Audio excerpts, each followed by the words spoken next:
O Batman decidiu que agora ele só resolve as coisas na porrada pesada e tá pronto pra exterminar o crime de Gotham a qualquer custo. E até confrontar o Superman de frente ele confrontou. Hoje a gente vai falar de Justice Buster, um mangá que mostra um Batman muito mais tecnológico e sem paciência pra heróis que pegam leve. E segura, porque ao longo do vídeo você vai ver a versão distorcida que eles fizeram de um dos Robins nessa história. Eu sou o X e bora pro vídeo. E o mangá já começa com os bandidos amedrontados na rua que logo são surpreendidos pelo Batman, que aparenta estar caçando algum criminoso em específico. E de fato ele já localiza o alvo e usa sua arma de gancho para sair voando até o local. E logo vemos que o vilão em questão é o Vagalume, e o Batman tá na cola dele. E olha só como o traje desse Batman é absurdo de tecnológico, tendo até uma capa que pode aparecer no momento em que ele quiser. Foi feito pela mesma dupla de mangakas que fizeram o mangá do Ultraman, por isso é tão estiloso. Quando o vilão percebe que tá sendo seguido, ele atira diretamente no Batman, mas no meio da explosão sai o cara farmando muita aura, e a perseguição continua. O Batman atira com a arma de gancho nessa espécie de gárgula, e o Vagalume taca uma granada nela pra fazer o Batman cair. E no meio da queda ele tenta atirar em outra, mas o sistema da sua armadura bloqueia o gancho e recomenda que ele mire em outro alvo. E por sorte ele é rápido o suficiente pra se salvar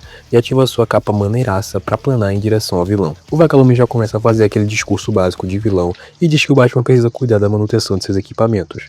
E quando ele pensa que vai sair ileso, o Batman ativa uma armadilha que estava posicionada no exato local onde o vilão estava e prende o safado. E agora vem uma das revelações mais interessantes desse mangá que vocês vão ficar bem surpresos. O Batman volta pra Batcaverna e a gente descobre que nesse universo o Robin é uma inteligência artificial super avançada. Essa IA calcula tudo em tempo real e bloqueou o gancho porque tinha uma bomba no local onde o Batman ia mirar. Então ela literalmente salvou a vida dele. Basicamente ele ia se dar muito mal. E esse foi o destino de um dos Robins, mas a gente tem outro Robin icônico que acabou se transformando numa versão distorcida do que a gente conhece normalmente. E na noite seguinte, o Batman, que está envolvido pela Sexta Justiça, invade a base secreta do Pinguim como se não fosse nada demais e pula na mesa dele querendo respostas. E cercado por vários capangas armados, o Batman pergunta por que todo o equipamento do Pinguim sumiu assim tão de repente. Ele pergunta qual que é o esquema, mas a questão é que nem mesmo o Pinguim sabe disso. E vendo que é verdade, o Batman calmamente caminha até a saída. E quando o Pinguim pergunta se ele acha que pode entrar e sair assim da sua base, o Batman fala pra ele não se preocupar, porque ele deixou um presente pra ele. E quando vemos, o lugar tá cercado pela polícia inteira de Gotham. E agora vem um dos momentos de mais coragem desse Batman, pois ele tem uma reunião marcada em Metrópolis e quem vai entrevistar ele é nada mais nada menos que Clark Kent, o Superman. O Clark até tenta fingir naturalidade, mas o Bruce manda um papo sincero e diz pra ele parar com as charadas, já que só tem os dois ali. Então, o Clark tira os óculos e se revela como Superman, que é direto e rápido. Ele quer que o Batman entre no seu time, a conhecida Liga da Justiça. Mas o Batman ri e diz que o grupo dele não sabe nada sobre justiça. E quando o Clark tenta falar algo, o Bruce continua dizendo que a raiz da justiça nada mais é do que a violência. E continua dizendo que o Super tem uma ideia errada sobre ele. Ele não é um herói, mas sim um criminoso violento e que quebra as leis. Então ele finaliza dizendo que nem sequer confia no Superman e nem no grupo dele, pois não sabe se eles vão estar sempre do lado da humanidade. O Batman realmente tem uma paranoia quanto a isso, vocês vão ver lá no final do mangá. E ele deixa o Super nesse estado e vai embora no maior estilo. O que vocês vão ver agora é uma das maiores e até mais polêmicas mudanças que esse mangá fez em relação ao Batman, porque ele vai enfrentar o Crocodilo e já partir pra cima sem medo algum, mas toma um golpe tão forte que é colocado em desvantagem. E quando vai ser finalizado, o Crocodilo explode. E aqui temos a revelação de quem fez isso. O Coringa, que tem esse visual muito maneiro e diferenciado do que estamos acostumados, e ele logo chama o Batman de parceiro. E eu já vou revelar um segredo desse mangá logo de início, porque esse Coringa é o Jason Todd, o Robin. Os caras simplesmente pegaram um Robin que tem o maior passado com o Coringa e distorceram ele ao ponto de transformá-lo no seu pior pesadelo. Uma aposta bem arriscada, mas que sinceramente eu curti bastante. Então podemos ver que os Robins aqui são bem diferentes e até distorcidos de certa forma. E o Coringa aqui nada mais é do que um justiceiro, assim como o Batman. A diferença é que ele não se importa em mandar de Vasco os vilões que ele enfrenta. Então, quando ele pega uma faca e vai finalizar o Crocodilo, o bicho levanta e segura ele pelo braço. Mas esse Coringa fica dando uma de Dio e tem um monte de faca guardada. Daí ele puxa mais uma e crava bem no braço dele.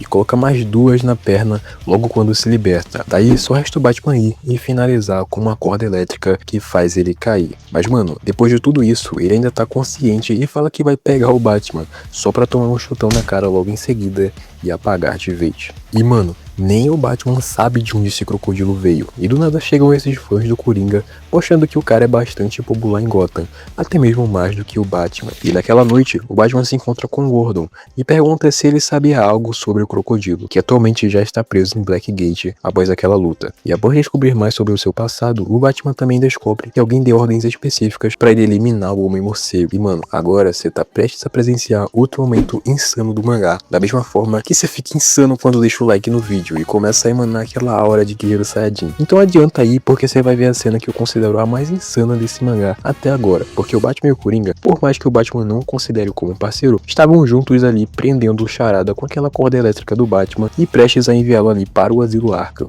Até que do nada ele percebe que tem alguém ali e joga o Coringa pra longe só pra se defender logo em seguida de uma chuva de balas. E quem atirou foi simplesmente Slade Wilson, o Exterminador, que tá com esse visual absurdo que me lembrou muito a versão dele de Batman Arkham Origins. E a missão dele aqui não é eliminar o Batman, mas sim salvar o Charada. E o maior mistério aqui nada mais é sobre quem enviou ele, mas não temos tempo para respostas, porque ele já pula e cai direto atacando o Batman e inicia uma luta insana entre os dois. E o Batman até consegue segurar alguns golpes, mas no fim é lançado para o chão, dando espaço para o Coringa usar o seu revólver, proporcionando a cena que pra mim é a mais da hora até aqui, onde o Slade parte todos os tiros do Coringa ao meio utilizando sua espada. Então ele aproveita o momento certo e taca uma bomba flash e desaparece junto do Charada. E já na Batcaverna, quando o Bruce tá pesquisando mais sobre o Exterminador, ele decide ligar para o seu amigo, o Lucius, que é responsável pelos seus equipamentos, e fala sobre um tal de Batbolt, que agora ele precisa que ele seja maior e com outro nome. Agora é Justice Buster. E mano, olha o tamanho dessa máquina.